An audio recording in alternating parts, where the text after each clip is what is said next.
Hello. Hi, everybody. Kayla Lords John Brownstone. of Loving BDSM, where we help kinksters like you have happy, healthy power exchange relationships. Today, we are going to share how we think about collars and collaring. Massive disclaimer. We are just two people, and these are just our opinions of how we handle things in our power exchange relationship. You get to handle it the way that you want to, but it's possible that some of the ways we talk about this will help spark ideas for you or conversations with your partner or new ways of thinking about the subject. We have talked about collars before. I will link up, down, and all around. If you would, if you would like to partake, and yeah, so I guess we'll start off with saying yes, I do wear a collar. You do. The current iteration of my collar is from Elegantly Owned, a company we've worked with. We've done giveaways, links up, down, and all around. And since we've really gotten together in our relationship, and when I say together, meaning we both acknowledged it was a relationship. Yeah. There was a time period where somebody named Kayla was in denial.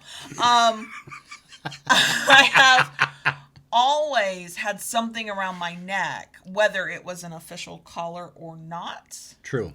But it has changed over time. We've been together since 2013 in that sense of, no, we're both recognizing this is a relationship.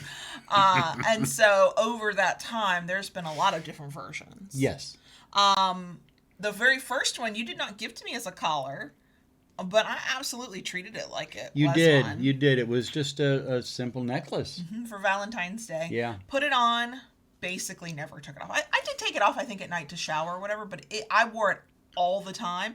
And that started the habit that I still have to this day of sometimes when I'm not really consciously thinking about it, and sometimes when I'm maybe missing you or whatever, or I get fidgety or a little, not anxious, but a little maybe stressed, I will reach for this. Yeah. And I've been doing that since day one. It was this really thin silver or white gold, I don't know which, chain with a little teardrop blue Yeah.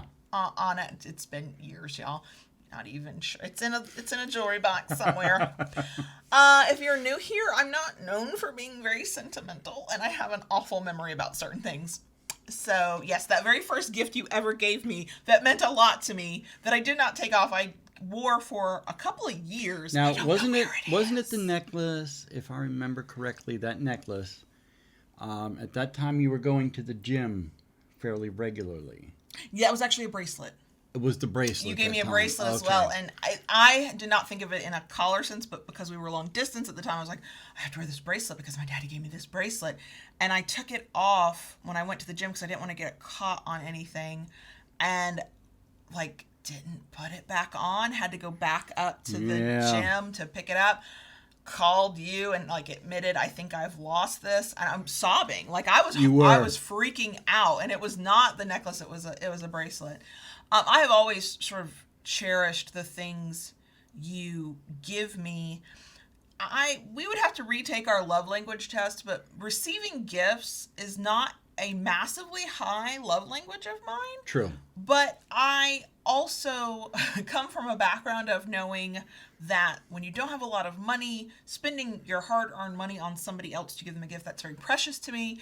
I also came from a previous relationship where, no, that did not happen. So it's a very special thing to me to have anything you've given me, and in that case it was a bracelet. But I didn't see that one as a collar. The necklace, I would never have called it a collar. It could have worked as a day collar if we had labeled it that. Yeah. When you think of different types of collars, some people have a very specific picture that comes to mind, and those specific pictures are usually very, quote, obviously, put air quotes around that, kinky to them. But anything around your neck, your wrist, your ankle, however, a ring can be viewed as a collar and fly under the radar. I have long loved a necklace that did not look like a collar. This is technically the third. In 2020 was a year for me for collars. I went through 3. We're on the third now. But it was only in 2020 that I started wearing collars that look like collars. Right. Now, for me, my memory, the very first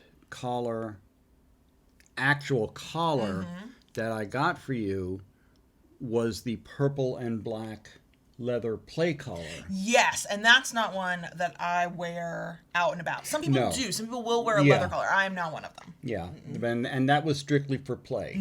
And when we have a bit of a ritual with that collar because when there's not a pandemic and we feel comfortable going into dungeons again, that is part of the ritual of knowing we're ready to play. Because, Right. like, part of that ritual of playing in a dungeon, and we've talked about that in previous videos, linking up, down, and all around.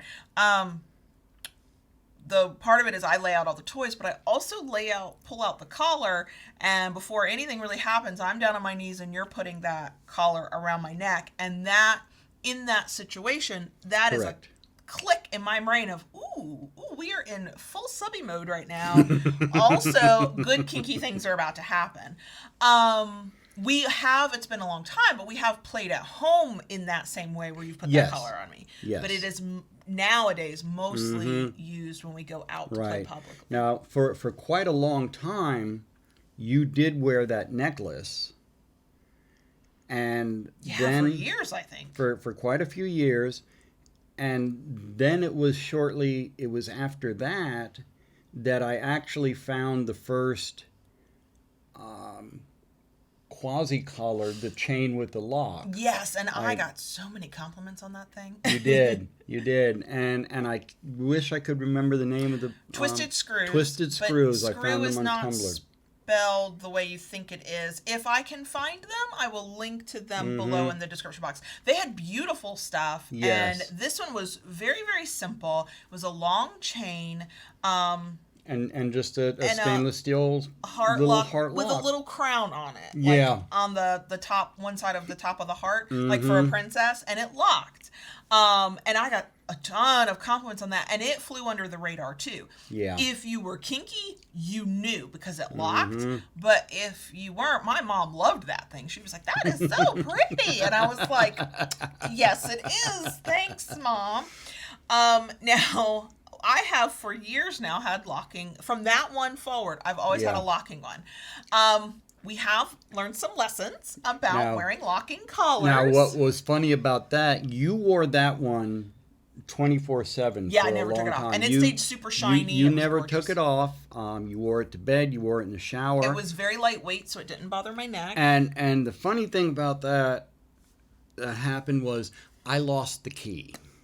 Lost the key. Lost now, the you key. could pick the lock if you had to, Yeah, but it was complicated. it was. And then there came a time you had to go for an MRI. And I didn't know it was an X-ray. It was an Okay. X-ray because we figured it out for the MRI. The MRI got scheduled. Right. I was having some neck problems, and I go into the doctor. I'm like, I'm having some serious neck problems. They're like, we want to do an X-ray, and I was like, now? And they're like, you need to take off your necklace, and I was like, I can't. This thing locks, and I'm not strong enough to break the chain. And I was like, and I'm not breaking this chain. So I think this sealed for me one of, there are reasons why I like a loose collar, and we'll get into that in a minute, but that sealed it for me. I will probably always wear a loose collar. Yeah. Because it was loose enough. I'd lost some weight too, so it was even hanging even longer than it had originally hung. I was able to pull it up and get it hooked in my mouth. And they did the X-ray doing their best to avoid this thin chain. She was like, I think it'll be okay. I think you have it up high enough. I was like, oh God. So then, yeah, that same appointment, they scheduled me for an MRI. Right. I came home and went, we have to figure this out. Yeah. We got to figure out how to take this thing off. And I was fumbling to pick the lock, and I ended up getting a pair of needle nose pliers and removing one of the links Yes. in the chain to take it off. So then it came off. I think we did that like the day before the MRI. It ended up staying off for a couple days, and then Yeah. to put it back on, you had to. I had to Redo redo it with the needle nose. Yes. Yes, and I'm pretty sure all of those kinds of heart locks are standard across companies. I'm pretty sure we could have Yeah. gotten a key, but we were never prepared for that. That thing did not come off. Mm-hmm. I wore it 24/7. And I loved that one because I almost never felt it. Like I would do the same thing I'm doing right now. I'd grab the locket part, the heart, but the chain just disappeared into my skin practically. I just didn't even know it was there most of the time. So I could sleep in it. Mm-hmm. After we replaced that one with, I think was the one we got in early 2020. You bought it in 2019. Yes. That is when I learned that while I enjoy the look of a thicker, heavier collar that appears to be more like a collar, Mm-hmm. I cannot sleep in one.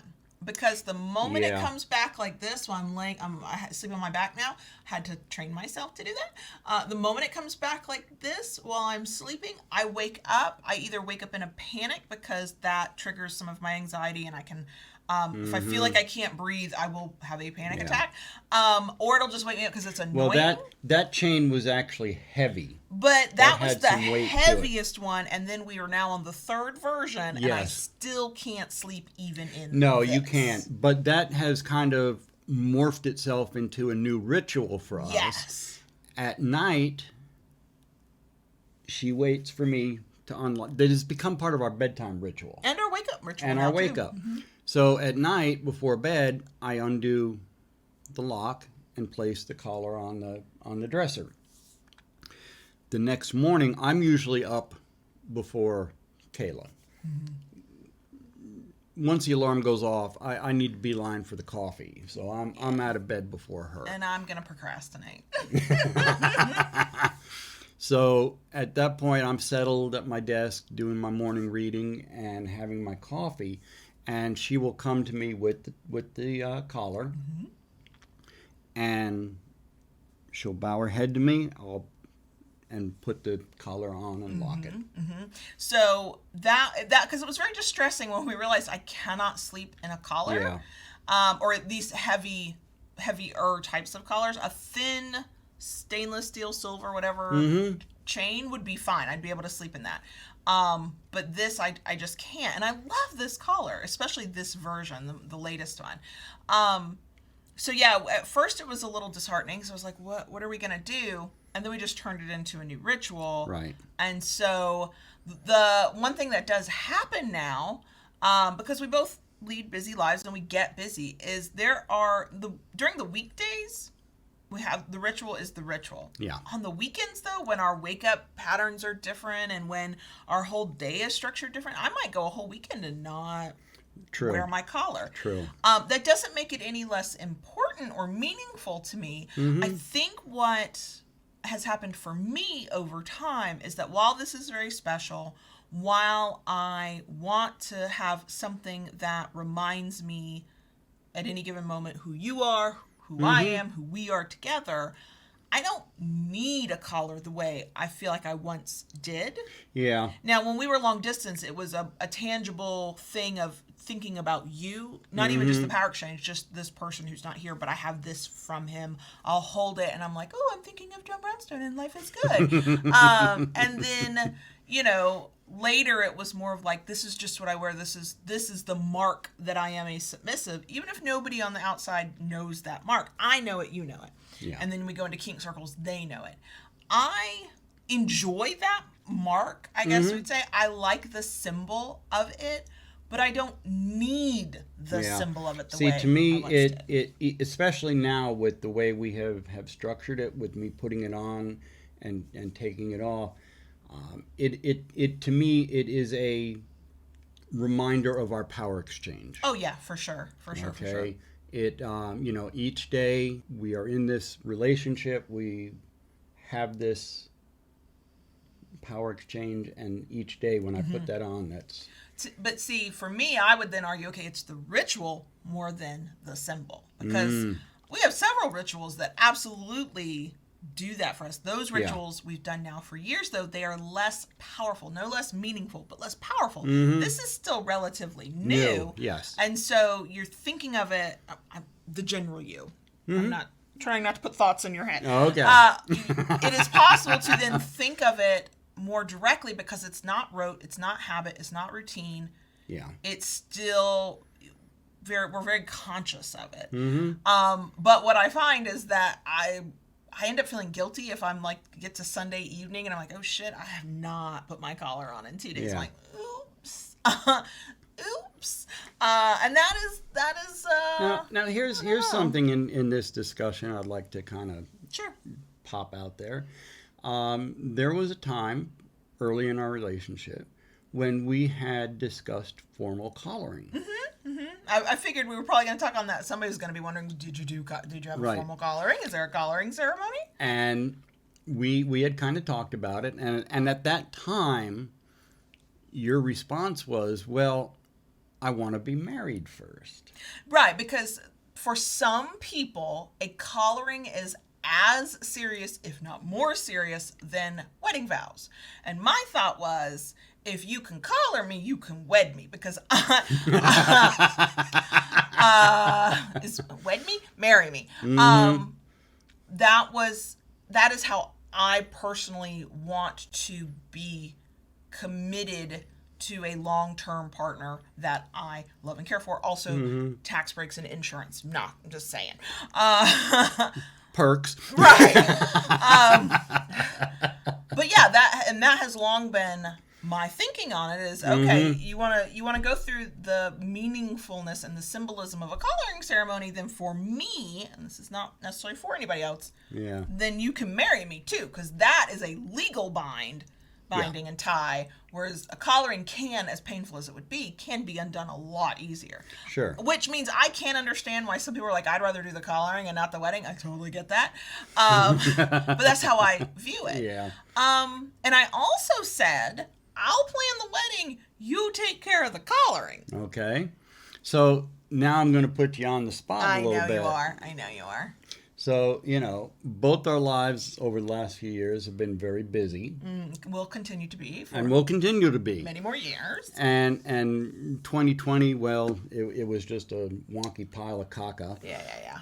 So is this something you would still consider doing? I mean, I would consider it because I'm not opposed to it, but do I walk around going, gosh, the thing I'm missing is a formal collaring ceremony in front of other kinksters?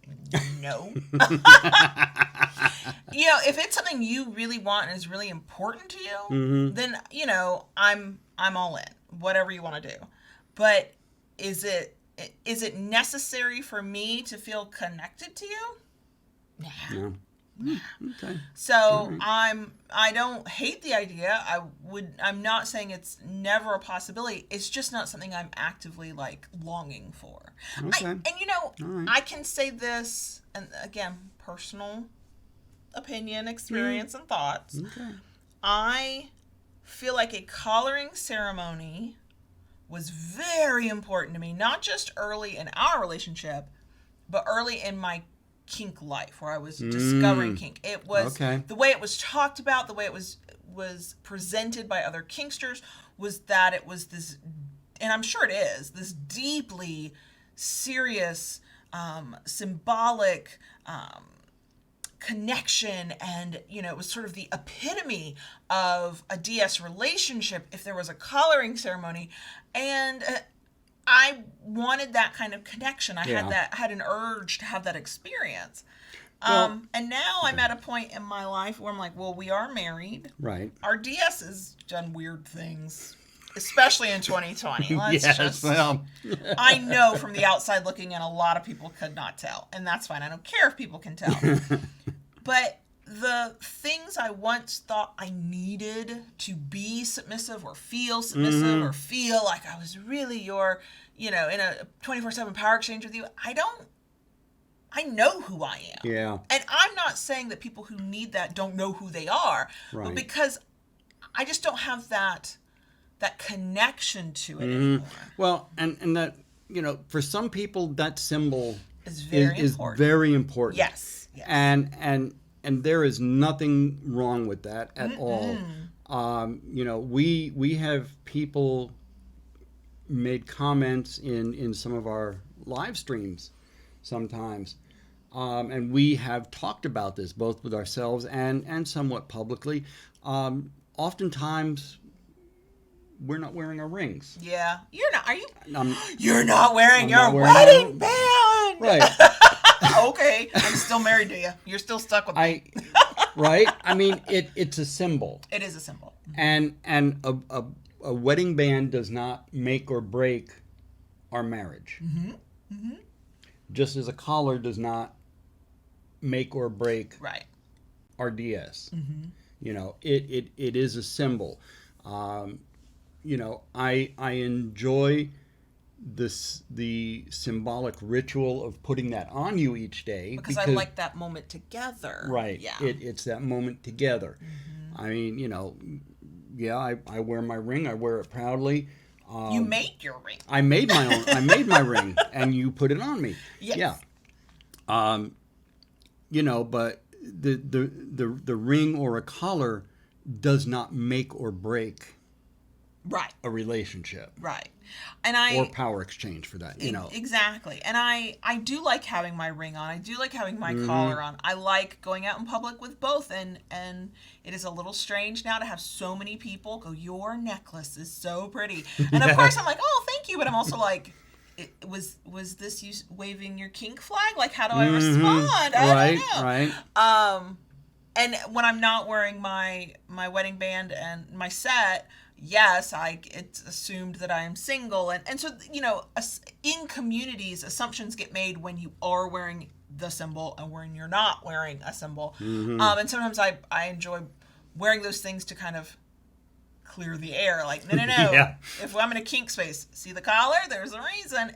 Except, let's be real, and I didn't think about this in my early days of kink. But I have seen this before. Submissives who are wearing their own collars and they don't have a partner necessarily. True. And I think that's okay because there is an aesthetic to it as well. Sometimes a collar that can be imbued with tons of meaning is also beautiful, and you just like how it looks on your body without a partner. There are some collars that are absolutely gorgeous. Gorgeous. I mean, I can admit that I do sometimes wish that I lived a life where I could think more, that I had time to think more about my kinky life than I do. Because I would love to have rotating day collars. Like, what's my mood today? What's my outfit? Boop. And they all have that same meaning.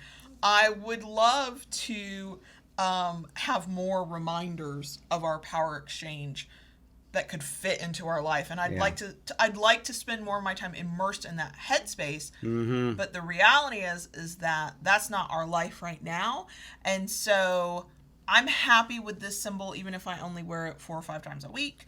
I'm no less a submissive when the collar comes off, or when I forget to put it on. Just like you said, I'm still married whether I'm wearing my wedding band or not. So it does have meaning for us, but it is not the most important symbol of our relationship. Not for us, no. And for those that are that way, there's nothing wrong with that. Right, exactly. If you're like, and I know I have met some kinksters like, I don't give a shit about a collar. Okay, that is fine too. And there are some who will only wear a play collar when they're... And I have seen some submissives practically hyperventilate at the idea of not putting their collar on. Like they can't, I mean, it's a wide spectrum of experiences and needs and wants and opinions, and this is just us. Yeah. One example. This is how we approach it. Right. But yeah, my views and need for a collar have, I don't want to say they've evolved, because evolved sounds like it's gotten better. It's on a higher plane. They have just changed over time. It's morphed. Morphed. That's a good word. Yeah. It's morphed over time. So that's our experience with collars. Feel free to share how you view collars for yourself or for a partner, and collaring ceremonies, if you are familiar with those, down in the comments below. We'd love to hear what you think and how you do it, because we all do it differently, and that I think that's important to remember. And other than that, if you enjoyed the video, we like a thumbs up. If you want more of it, please consider subscribing and hit that notification bell so you get notified when we have new content coming your way. Sure, just do what Daddy says. And if you want more of what we do and you want to help us do more of it, join us on Patreon at patreon.com/KaylaLords. Bye.